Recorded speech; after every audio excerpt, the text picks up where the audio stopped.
All right, three, two, one, action. Hi guys, what's up? Welcome back to my channel. My name is Abimbola, and if this is your first time, welcome. I'm using my phone, so that's why I'm using this microphone. Hopefully you guys can hear me and things are going okay. Today has been a long day. I was on set. It should have been a long day. So welcome. Please subscribe. All right, let's sing my song for my people. Abimbola peperimpe, peperimpe. Hey, sugar, sugar. All my sugars, all my sweeties. What's up, guys? What's good? Okay, I'm going to try and make this short. Y'all, I'm tired. Okay, I'm going to try and make this short and quick. I actually brought out my lights today. So you see, I'm trying to do something here. Today, we are talking about unpopular opinions, but unpopular opinions about Stanship. Yes, Stan. I'm going to put up what the meaning of Stan is and then the ship. Pretty much, the relationship behind in relation to stans. And I have like about 4 different things I want to point out. So I'm going to be glancing down. The first one is pretty much the stanship when it comes to musicians. Again, I think, you know what, I'm going to first of all just say something in my full chest and just leave it out there. For me, I understand and I think it's nice when, and I can only say this from a certain standpoint of having a level of popularity. I will not call it celebrity shape. Let me just say just popular. I'm a known face, right? So based off of that, I know how it can feel to a certain degree because I'm just a small known face. Something small, something light. When, you have people who root for you, who, admire you, who respect and see you for who you are and where your standpoint is regarding certain things. For me, it's truly, truly very humbling. And I'll be very honest with you. I've been in situations where people have walked up to me, hugging me, crying, shaking. It's really very humbling because, again, this is me in my own corner, just trying to be impactful in the little way I can. And to know that certain people are touched by it for me is very humbling. So things like that, I understand how it can be very humbling. And I think that side of stanship, fanship, admiring someone who is in the public eye, I get it. And I think that is the positive side, which I think sometimes we don't dwell enough on. And so based off of that, I'm saying, it's admirable. There are also people who are in the public eye that I admire as well. You know what I mean? But I think there's always a thin line when things become a bit borderline and a bit just obsessively compulsive. And I think that's what I want to shed light on when it comes to the stanship. So yeah, I just wanted to put that out there real quick. I love certain musicians. However, I'll be very honest with you. I don't stan anybody. And it's not because I don't think that these people are admirable. I think they are. I think Beyonce is amazing. I respect her. I love her hustle. I love Tiwa Savage's hustle. There's so many musicians that I respect, but I'm not necessarily obsessed with, right? And to each his own. I know that there are people that are obsessed with this kind of things. You have the beehives, but I think there needs to be a certain level of awareness. And I think sometimes this stands don't have it. When you get to the point where it becomes so toxic, where there's so much comparison, it's so unhealthy. You're having the 30 BG, for example. Let me not even go to Rihanna and Beyonce. Let's leave the white people, the black Americans. Let's leave that. Let's talk Nigerian soil. But let's bring it down to our arts, not earth, our arts.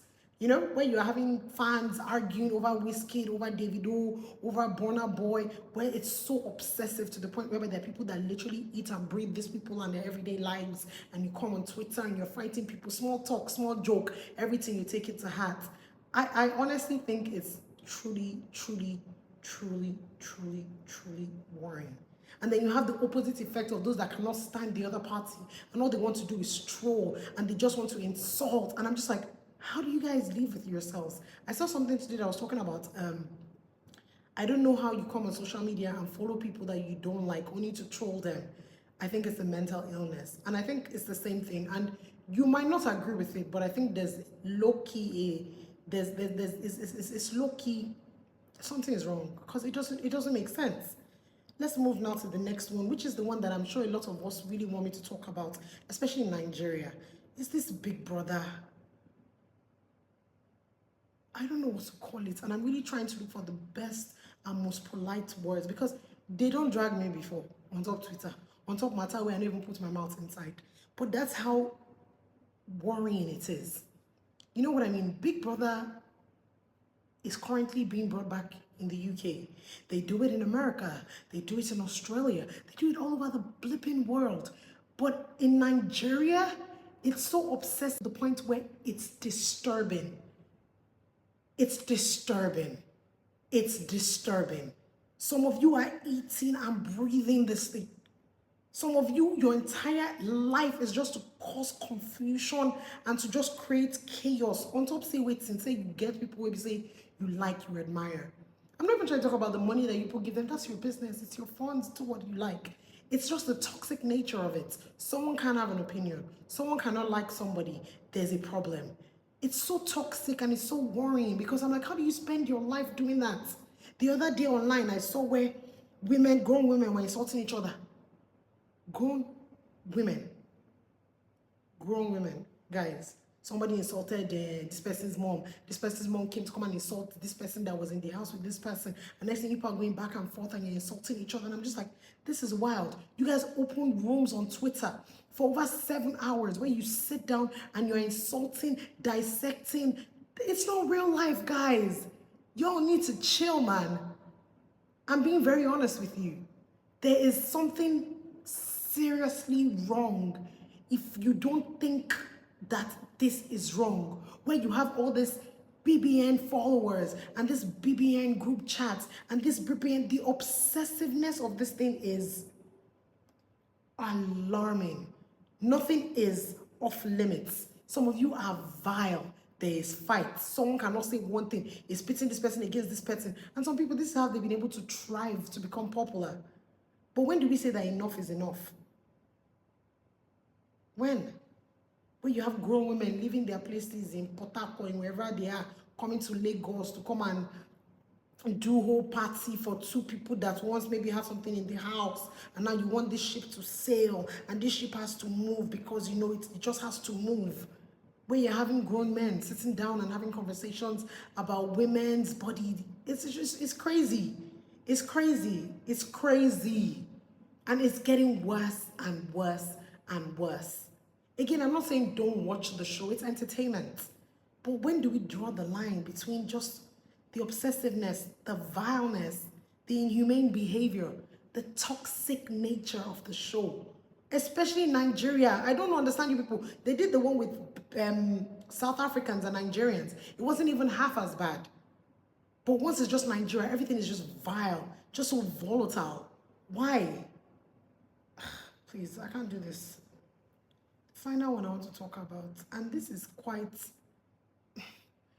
dicey, but I need to say it. And I want to say it the way I wrote it so that we're on the same page here. Stanship of religious leaders. When people, congregations, members of certain religious houses worship their religious leaders, when they lose their identity to these religious leaders, some of them dressing like them, talking like them, all in the name of being inspired by said religious leaders. Even when the leaders are called out for bad behavior, some of you stand them to the point where you allow a lot of their excesses. And I think for me, this is even the most important. Forget Big Brother, let's put that aside. Not forget it. But for me, this is very worrying. And I see it a lot. The other day, I was having a conversation just last week with some Christian brothers and sisters of mine. And it first of all started with everybody just talking about, where they worship and stuff. And I was like, I'm Anglican, or I was born and raised Anglican.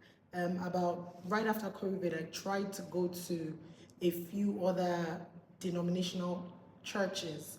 And after I think 3 weeks of where I tried different churches, I just realized that I couldn't for me, just because I just felt like the theatrics in certain churches was just a lot. And so they're like, oh, what do you mean theatrics? That's how they worship, that's how they are able to connect with their pastors. And I said, listen, that's great. To each his own. And then one particular gentleman was just talking about how this leader in his church is like he's his mentor. He just thinks the man is just so amazing. He just loves the way Christ works with him. There's nothing the man can do that is wrong in his eye. You see that even him now, he's trying to dress like the man. He's trying to just be like the man. The man is so filled with, and I'm just like, there's nothing wrong. Even the Bible says, I try not to judge, men of God, because if you say you're anointed, at the end of the day, it's you and God that will argue that one together. But I think sometimes when it comes to religion, especially Christianity, there's a thin line where a lot of people don't question certain things when they are told to do certain things, or when certain things don't align with the head of their churches, just simply because these are men of God, so they cannot be wrong. Where some of you are so caught up. I see people, and I know people who, on their parents' birthdays, they don't say happy birthday. But is the leader of your church, happy birthday to my daddy. What a wonderful man you are. I bless God for your life. The way you have, again, I'm not saying there's anything wrong with being very inspired by these people. I'm sure you've had such great encounters where these people, either things that they have spoken into your life has come to pass, or messages that they have passed have really touched you and been very inspirational to you. I get it, but I think there's a thin line where it becomes so obsessive, where you lose sight. I see some people literally worship men and not worship God. The reverence that you have for men is way more than you do for God. I just say this to say, if you're one of those people, I think you need to check yourself. There's nothing wrong with admiring this man. There's nothing wrong with being inspired. But they are not God. There's a certain particular leader of a particular church that almost all the men who go to his church want to look like him. From the haircuts, to the jerry coiling, to the suits that they wear, to the way that they speak. And I'm just like, isn't the goal to be Christ-like, to move and walk like Christ, to want to be in his own image, not in the other person's image? But hey, I don't know. And that's why I'm not coming off attackive, especially with this particular subject matter. I'm trying to be very light, but I think we need to definitely take things into consideration and just step back a bit and wonder, isn't this a bit too obsessive? Isn't this a bit too much? I think this is definitely a topic that we need to dwell more on, and I would really like to hear what you have to say in the comment section. Again, I've been trying to be very responsive with comments, so when you guys send me stuffs, I do respond. So please feel free to use the comment section and let's have a conversation about Stanship. Again, I think it's beautiful when you admire people. I admire people as well. I think we just need to know that there's a thin line and you need to be able to check it. And I think some people are just not aware. So yeah, let me know your thoughts in the comment section, okay? All right, guys, bye.